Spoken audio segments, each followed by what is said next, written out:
मोदी सरकार के तीसरे कार्यकाल का पहला बजट आज पेश हुआ। पटना पूर्णिया एक्सप्रेसवे, जिसमें बिहार और आंध्र प्रदेश के विकास के लिए मोदी सरकार ने खजाने के दरवाजे खोल दिए। गया, Rajgir, Vaishali and Darbhanga Spurs.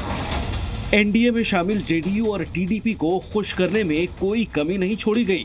2-lane bridge over river Ganga at Buxar. Bihar में विकास से जुड़ी परियोजनाओं के लिए 59,000 करोड़ रुपए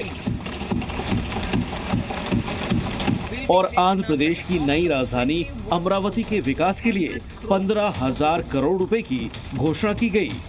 बजट देश का था, लेकिन आंध्र प्रदेश और बिहार पर हुई मोदी सरकार की इस मेहरबानी ने विपक्ष को हमले का मौका दे दिया।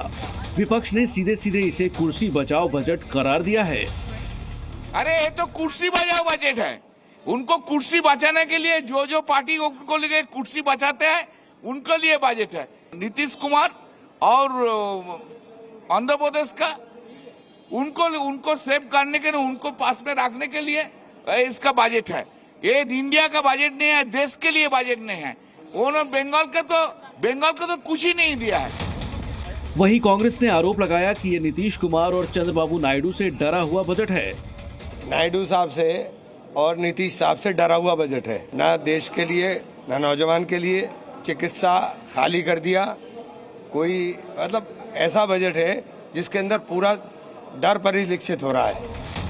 कांग्रेस ने इसे दो दोस्तों को खुश करने वाला बजट भी बताया। बहुत निराशजनक बजट है। दूसरा, ये अपना सिंहासन बचाने के लिए ये बजट किया गया है।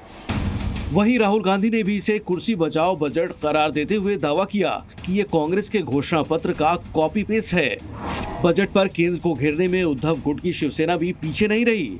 शिवसेना ने इसे कुर्सी बचाओ और प्रधानमंत्री सरकार बचाओ योजना कहा। बजट तो पहले एक राज्य के लिए बनाया जाता था, गुजरात, अब और 2 राज्य उसमें जुड़ गए हैं और सरकार बचाने के लिए प्रधानमंत्री को ये करना जरूरी है।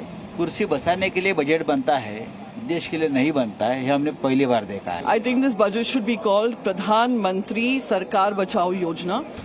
समाजवादी पार्टी अध्यक्ष अखिलेश यादव ने भी इसे सरकार बचाने वाला बजट करार दिया। ये बजट नाउम्मीदी का है और इतनी महंगाई, बेरोजगारी में लोग कैसे जुटाएं? क्या आपको लगता है सरकार के बिहार के लिए, आंध्र प्रदेश के लिए बड़े सारे पैकेज ऐलान किए गए? नहीं, पैकेज और वहाँ पर विकास पहुँचे ये कोई खराब बात नहीं है, लेकिन केवल सरकार बचाने के लिए तो अगर कोई और सरकार बनाना चाहेगा तो इससे बड़ा पैकेज, इससे बड़ा फंड देना पड़ेगा। एनडीए सरकार के इस बजट में बिहार को 59,000 करोड़ रुपए का पैकेज दिया गया, जिसमें सड़क परियोजनाओं का विकास होगा, पुलों और कई जिलों में एक्सप्रेसवे का निर्माण होगा, नए एयरपोर्ट और मेडिकल कॉलेज बनाए जाएंगे। वहीं आंध्र प्रदेश को 15,000 करोड़ रुपए का पैकेज दिया गया, जिसमें राजधानी अमरावती का विकास होगा, सिंचाई परियोजनाओं में मदद की जाएगी, आंध्र प्रदेश पुनर्गठन अधिनियम में तेजी लाई जाएगी, पानी, बिजली, रेलवे, सड़क के लिए फंड जारी होगा। इस दौरान विपक्ष के आरोपों के बीच नीतीश कुमार का बयान सामने आया, जिसमें उन्होंने बिहार को मिले विशेष पैकेज पर खुशी जताई। विशेष राज्य का दर्जा बहुत लोगों का था कि पहले से बंद कर दिया गया है, इसलिए तो उसके चलते एक सहायता के लिए बिहार के विकास के लिए मदद होना चाहिए। जी। मदद होना चाहिए बिहार को। जी। तो वो तो करना शुरू कर दिए। आप खुश हैं? अरे हाँ भाई, हम तो ये दोनों चीज कर ही दिए थे।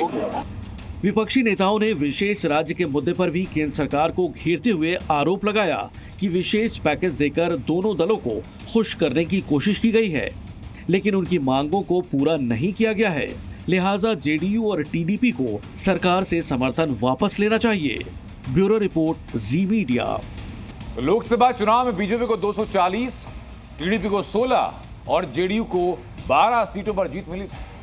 बहुमत के लिए 272 की जरूरत थी, जिसे बीजेपी ने टीडीपी और जेडीयू के समर्थन से पूरा किया, लेकिन अब सरकार बनाए रखने के लिए दोनों सहयोगी दलों का समर्थन बनाए रखना जरूरी है।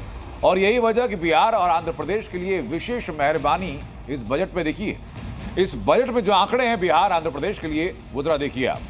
बिहार को 58,000 करोड़ रुपए का पैकेज मिला, आंध्र प्रदेश को 15,000 करोड़ का पैकेज दिया गया। बिहार में सड़क परियोजनाओं के लिए 26,000 करोड़ रुपए आवंटित किए गए, तो आंध्र प्रदेश में पुनर्गठन अधिनियम में तेजी लाई जाएगी। बिहार के कई जिलों में एक्सप्रेसवे बनाए जाएंगे। तो आंध्र प्रदेश के लिए पानी, बिजली, रेलवे और सड़क के लिए फंड जारी किया गया। बिहार में बाढ़ से निपटने के लिए 11,500 करोड़ रुपए दिए जाएंगे। तो आंध्र प्रदेश में इंफ्रास्ट्रक्चर को मजबूत किया जाएगा। बिहार में नए मेडिकल कॉलेज और एयरपोर्ट बनाए जाएंगे। तो आंध्र प्रदेश की पोलावरम सिंचाई परियोजना को पूरा किया जाएगा।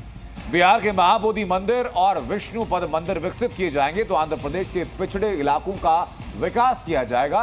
इन दोनों राज्यों के लिए स्पेशल पैकेज दिया गया। खास स्पेशल राज्य तो नहीं, लेकिन पैकेज जरूर मिला।